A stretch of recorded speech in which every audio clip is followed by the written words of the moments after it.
round and look down on me. Will they turn and walk away? Will they turn and walk away?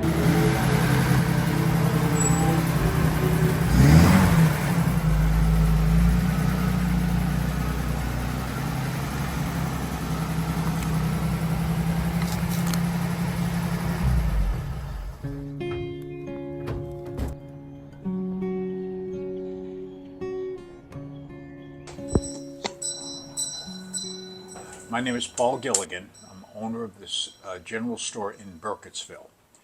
The general store was built in 1820, and it was built by the Harley family. Harley family owned it for several years, and they not only used it as a general store, but it was also the town post office when they got the contract for the post office in 1824.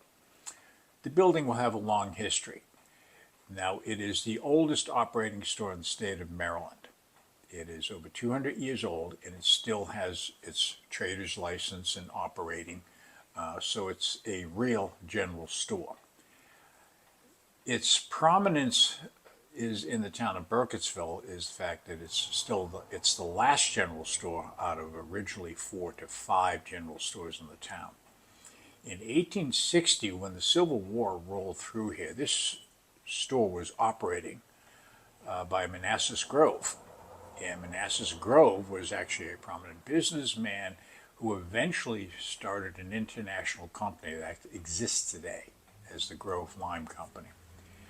This store was undamaged during the Civil War simply because the people who came in and used it, they were after coffee, tobacco, clean socks, drawers, whatever they could carry. And they didn't damage or want any of the goods in the store other than what they could carry on their backs. Confederates paid in Confederate script, which made an economic loss for the store owners, but it was certainly in no way devastating for the Manassas Grove at that time. Now, during the war, this store was purchased by the Horine family. The Horine family kept it for 120 years.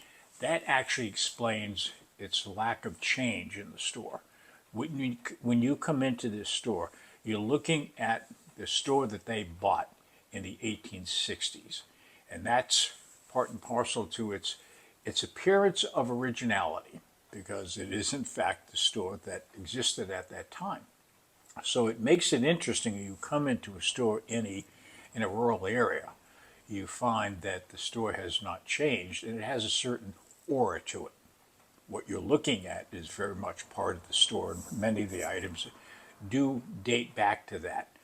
Now, we do hold those back as antiques, but the other items that we do sell in a general store today is simply candles, bombs, soap, lamp goods, dry goods, which implies cloth, and several other items. We try to specialize in local items, people that making things in the community. We want to promote that. So welcome to the P.J. Gilligan's General Store that originated, not me, in 1820. In a general store, which was very much the heart of the community, and in the early days, towns were very small. The things that seem to pop up, probably first, is a bar and a tavern.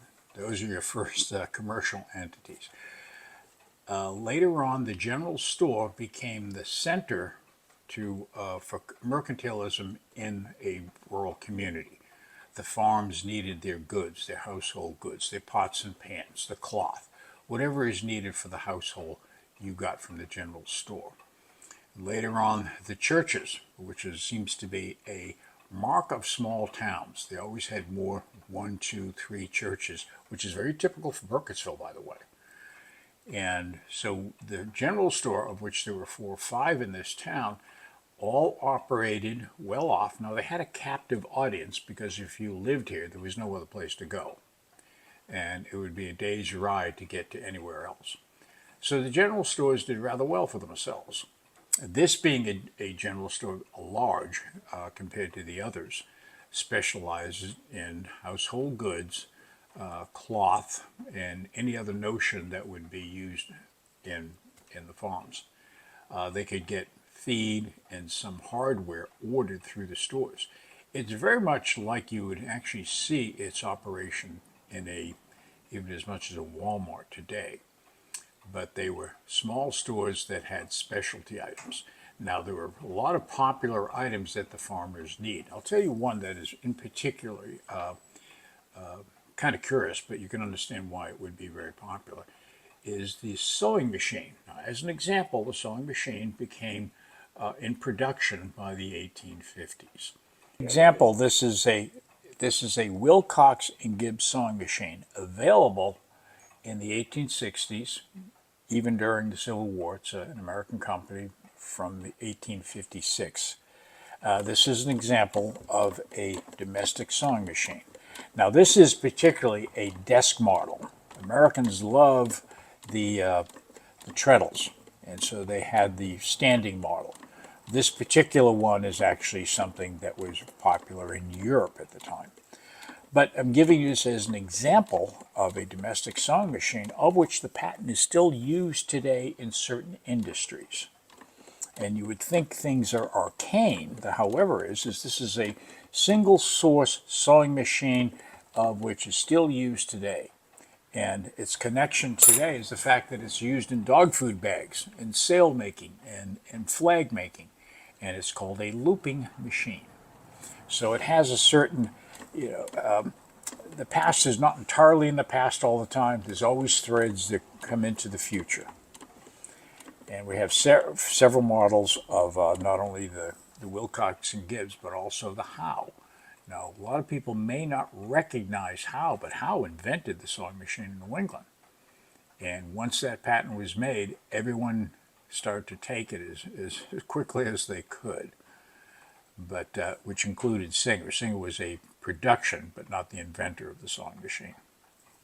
So Howe started a production of a sewing machine type in the 1850s.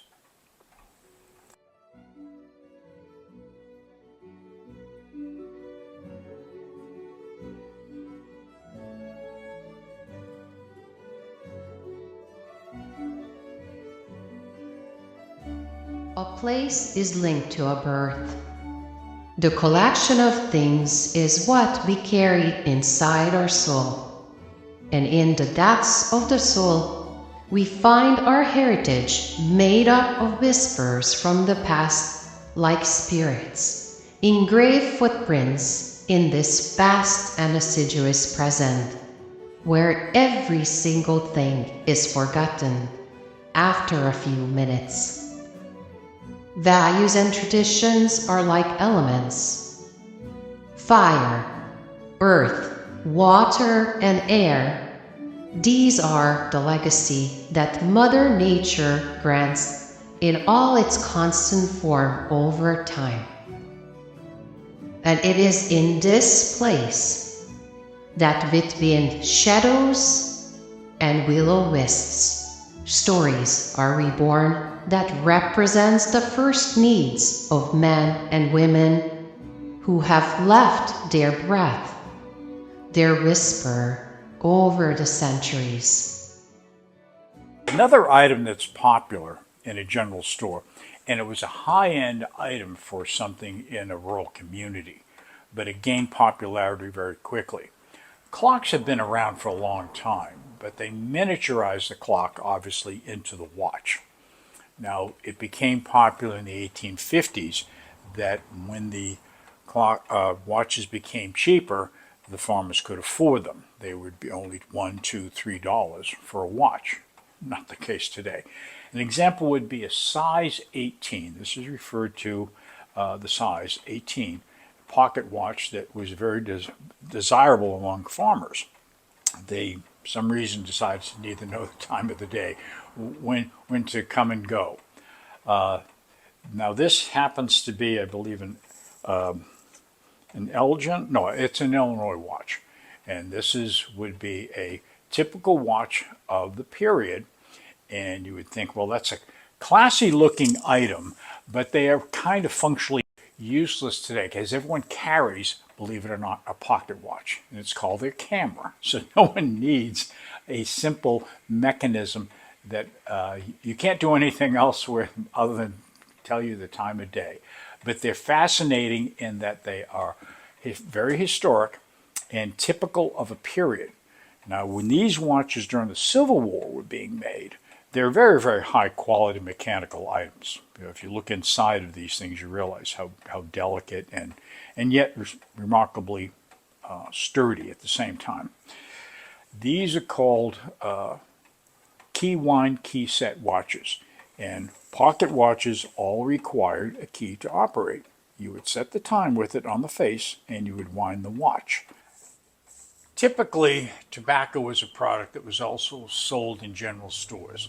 Now, tobacco in the 19th century had no difficulties with it. They didn't know its health risks, so therefore tobacco was a popular item, obviously among men. Now, pipe tobacco has been around for centuries. Actually, it was introduced to England from here. Cigars became a popular item because you could carry them. It's classified as an agricultural product. So cigars were available in general stores and they're actually quite popular. And some of the types of cigars, they were both imported and domestically made. So the domestic cigars were obviously cheaper. And there's some small shops in Pennsylvania, actually manufacturers, who still make cigars today that were sold to Lincoln staff. Now, I find that kind of funny, but the thing is that they're still there and still making cigars. As a matter of fact, I believe this one is a cigar that's from that manufacturing up in Pennsylvania that Lincoln staff seem to really enjoy. And so it's a typical cigar of the period. Domestic cigar.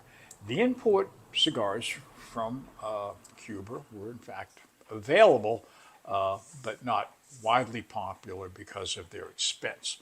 Now, if you're a financier in New York, you got the good stuff. If you're in Burkittsville, you get the cheap stuff. that's how it worked. But it wasn't frowned upon because it was a time and lack of knowledge of the general safety of this type of product. But tobacco, both loose and cigars, were available in general stores. The loose, of course, went into your pipe. And pipe tobacco is obviously still popular today, but I will show you the typical, although they did make better pipes, the clay pipe, something recognizable from the period. Now, this dates well back because these things were around for a long time, but they were still used during the Civil War. And so clay pipes or red clay with wooden stems were becoming popular. Soldiers, you see many examples of them carrying around in their pockets remnants of their clay pipes.